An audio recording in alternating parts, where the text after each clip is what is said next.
Hello and welcome to 2021.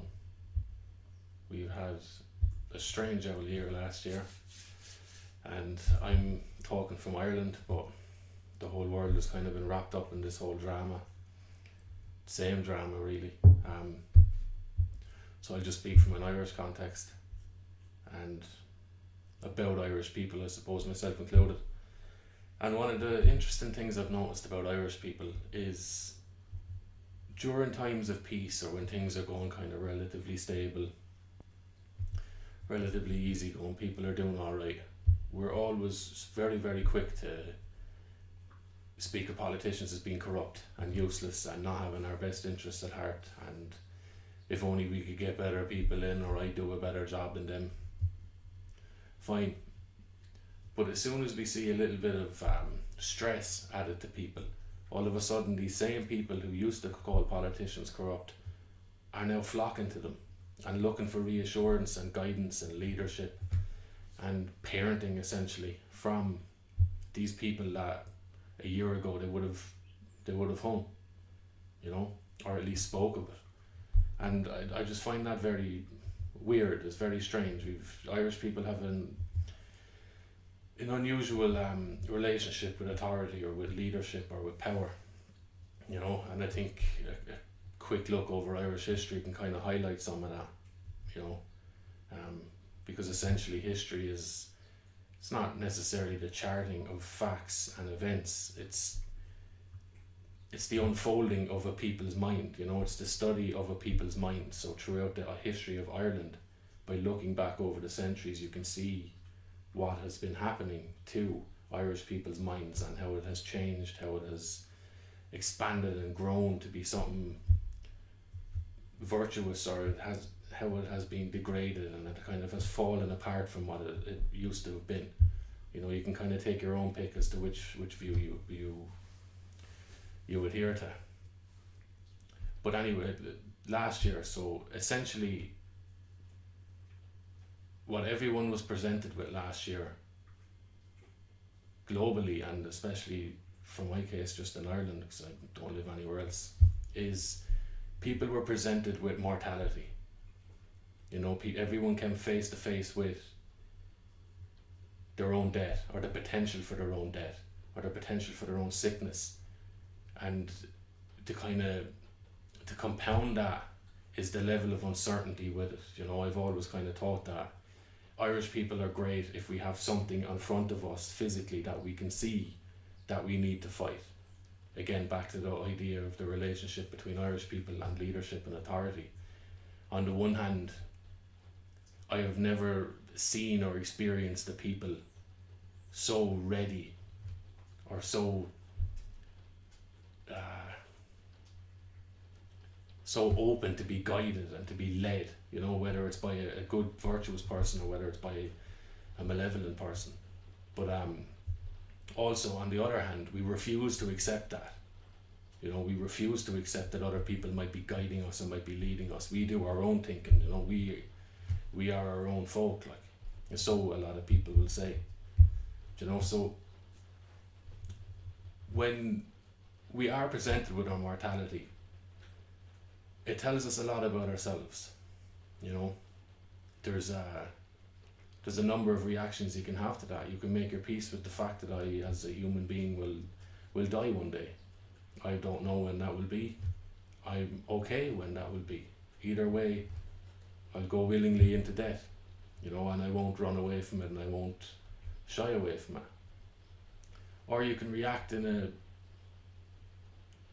an aggressive manner, with the Dylan Thomas thing of rage against the dying of the light.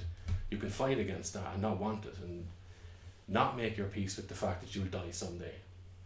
And a third way is you can kind of barter with it as well. So if you imagine death coming to you and it's like, this is your time now, it'll be like, some people will have the reaction of, no, not me, hang on, take them instead. Come back for me later, but take them now. And I think you're seeing this in people. You're seeing the different reactions of people in terms of the potential for getting sick and the potential for dying. And that's okay as long as you own your individual reaction to each of these things. to any event in life, but to this especially, because it's so fundamental to being alive is your own demise.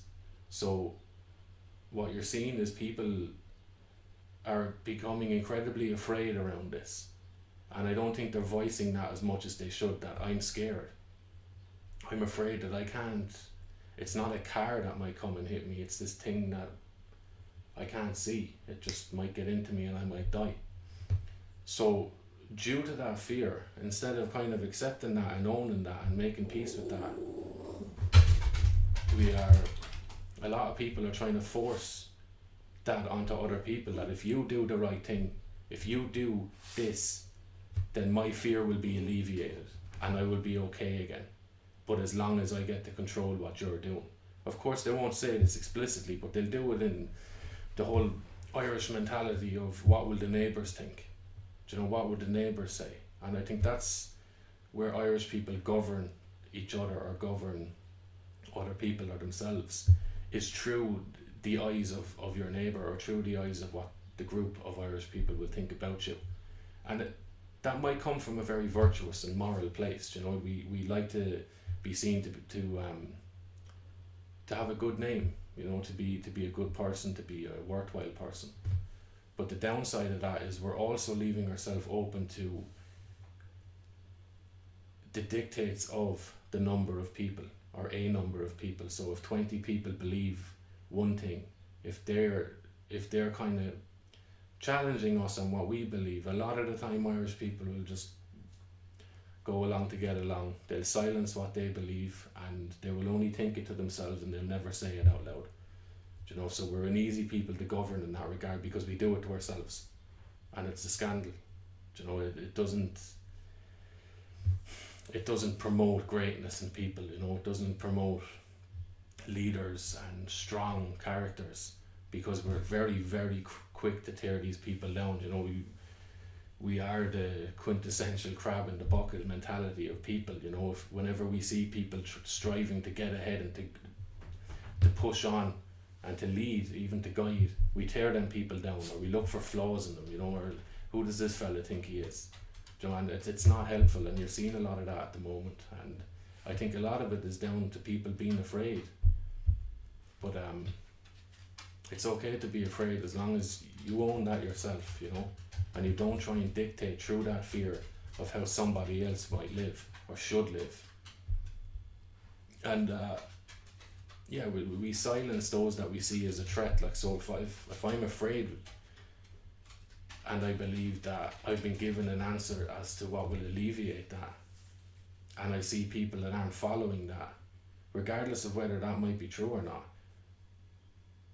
I will try and shut them people down. I will try and silence them, and I will try and shame them, because they are acting in a way that might cause a bit of conflict for me and might make me a little bit uncertain and anxious and stuff, you know. And you can see that a lot now as well, and it's done through association. You know, we're kind of not really given direct demands on what we should do or what we should believe about things. It's done subtly through association. So you see people now, and we're told that wearing something covering our mouths is beneficial, it's healthy, it's good for me and it's good for thee. So what we come to believe, kind of as a result of that, being told that this one way is very good and healthy and lovely and socially approved, we believe that anybody that is doing the other or doing the opposite, they come to be seen as bad and bad for us, which is, if there's something bad for us, it's an enemy to meet, you know, and to be in conflict with. And I think that this gets in the way of people actually sitting down and talking and sharing information with each other, being able to talk about things.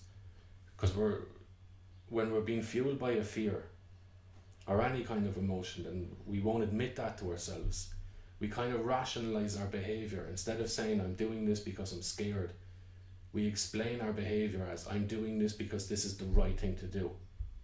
You know, we turn our voice into a virtue, essentially, and this alienates people. You know, it creates me and the other, you know, a them and us kind of a thing, and you end up with conflict instead of actually sitting down and going, okay, so I see that you have, why aren't you doing that? Why aren't you doing what I'm doing? Or even better still, why aren't I doing what you're doing? You know? And I think that this kind of schism between people is only going to grow unless people who haven't spent the time reading not only their own view of how they came to believe what they believe about whatever it is, also what the counter to that is. So if you're going to demand that someone else adhere to what you believe or to what you're ascribing to, you should at least be able to explain to them their position. Because how can you say that their position is wrong if you don't even understand it? That makes no sense. So what you have instead of people trying to understand their own motivations and other people's motivations and how they came to believe what they believe, you just end up becoming a little tyrant. So I believe this is the right way to be. I see you're not doing that, so I will shame you. You know, you're selfish, how dare you go along and do this when this isn't the right thing to do. You know, and it's definitely just something to keep an eye on. But I suppose that for ourselves as individuals, the best thing we can do at the moment is, instead of watching what other people are doing, is to watch what we're doing and watch what's happening to us. Because the landscape around us is been painted in a certain way, which has an influence on us. You know, so we're growing. We've been kind of groomed to start seeing people as a potential toxin for us. So you'll see people swerve around, and this is very counter to the way Irish people would have been over probably millennia. Like, but in the space of a few years, you see people who make small talk with strangers, say hello to them, smile at them, wave at them, how are things, to nobody talking. No eye contact being made, no salutes, no small talk, and that just frays any kind of social cohesion, you know, any kind of strands that would have bound a culture together, like that's just slowly eroded so quickly. You know, so what we can do as individuals is watch how this is affecting us. Watch what happens when we walk past a group of people and one of them isn't wearing the thing, or one of them is doing something different than us. Just observe how this happens and watch the associations, you know. So if you see someone and they're not doing the same thing that you're doing, what happens to you when you see that? Does it make you angry? Does it make you scared? Does it make you want to condemn that person? And if it does, then try and balance up the scales a bit. So maybe approach that person and say, I see you're not doing this. I was just wondering why. What?